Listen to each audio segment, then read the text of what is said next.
If Angel Reese had not done that, Angel Reese would not have been a household name. What's up, world? Welcome back to Charge the Game podcast. About to get into another Caitlin Clark video as she is scorching hot. This is round 3, man, and I want to get into a lot of things in this video because this is Stephen A. Smith, man, and he has been cooking. I don't know, is it maybe because he's potentially maybe not going to be with ESPN, but it seems like over there at Woke ESPN, he's starting to get a little bit irritated of the norms that they have to fall into over there. So this is a clip of Stephen A. Smith doing his due diligence when it comes to Caitlin Clark, the Angel Reese, the rivalry, quote unquote. I want you guys to hear bits and pieces of what he had to say.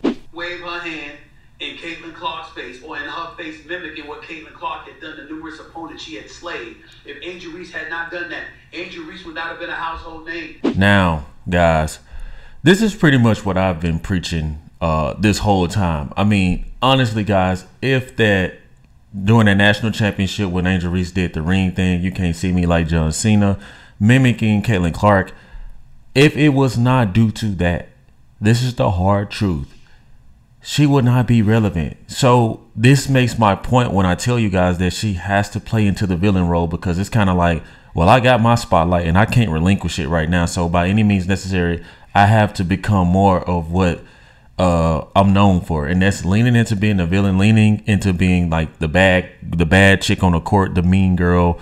And you know, I don't really think that she wants to be that way. I'm sorry, guys. I keep telling you guys, I don't think that Angel Reese wants to be that way. I think that she is forced to be that way to remain relevant, because it could have been any other chick. And honestly, Angel Reese is lucky, because if she did not do this, if she did not have her swagger with it, there are plenty of, what is she? I think 6'4", 6'5", something like that. There are plenty of women with her basic skill set that can do what she's doing. I mean, of course, the attention is going to be on her, and I see that they're going out their way to be like, oh, look at what Angel Reese is doing too, because it's a part of branding and growing the game. Don't get it misconstrued. All of this is good for the game, but the facts are the facts. If Angel Reese did not do what she was doing, guys, if Angel Reese did not indeed taunt Caitlin Clark in the manner she did, right then and there, it made so many people not like her. And then you got the whole White House situation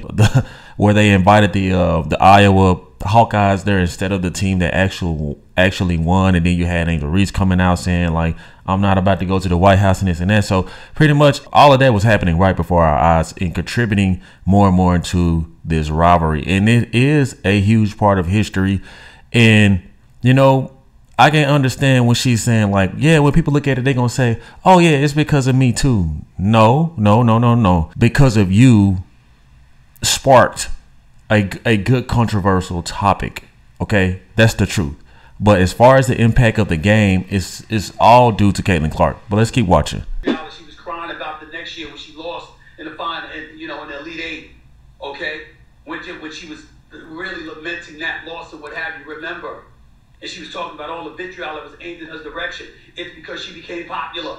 And that popularity has translated into dollars for Angel Reese. So she's getting hers just like Caitlin Clark is getting hers. And there's more out there to be gotten. Caitlin Clark is the golden goose. And Angel Reese has figured out a way to market herself and to be marketable. Exactly what I said, man. She has to do this to keep money in her pockets. So all the mental health issues she's having now, it's kind of like if you see these movies or biographies of these huge rock bands, artists who hit rock bottom because of the mental health. You see a lot of the kids going through this with Disney. And it's because in order to stay in like that stratosphere or to stay in the limelight, you kind of have to sell your soul. Now, I'm not saying that Angel Reese is selling her soul, but I think that she kind of is leaning.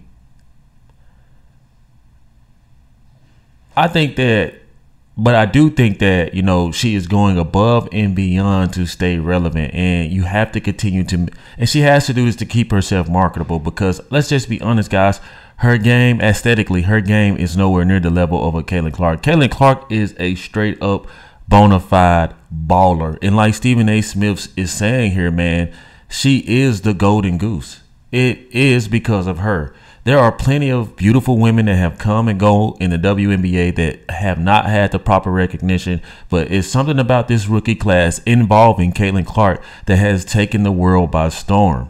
If Caitlin Clark was still in college and Angel Reese was in the WNBA, how many of you guys think that we'll be sitting here talking about the WNBA? In fact, I almost wish it would have happened that way. I kind of wish that Angel Reese would have gone into the WNBA to see how things would have been without Caitlin Clark. I don't think that Angel Reese will have the notoriety, the recognition. I don't think that she'll have as many endorsements. And the endorsements that she does have and currently will continue to have is due to this beef or this rivalry that, you know, she feels like is a rivalry. But Caitlin Clark has gone on there and said, you know, pretty much poured cold water on it and said that it's really not a rivalry to her. And I don't disagree with Caitlin Clark, because I feel like for this to be a rivalry, like, Angel Reese needs to be almost just as godly as Caitlin Clark. And I just feel like they have two different playing styles. So it's just not a rivalry to me. To me, it's good. It's a good controversial topic, though. But yeah, I agree with Stephen A. Smith, man. Ever since that moment, you know, Angel Reese has found a way to lean into what, you know, she's doing now. And Stephen A. Smith, man, he's been on their ass on ESPN. And I'm surprised to see Stephen A. Smith act like this, because he is a sellout, and sometimes he likes to play neutral, and sometimes he likes to act like he doesn't know which team or which side he wants to support. He has to be, you know, he has to make sure he's not stepping on the wrong toes with black people, NCAA people, Black Lives Matter people.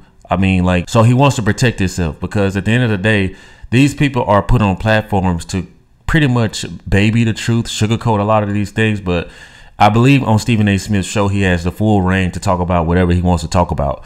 And I do feel like that he's in Caitlin Clark's corner. He's been supporting her to the fullest.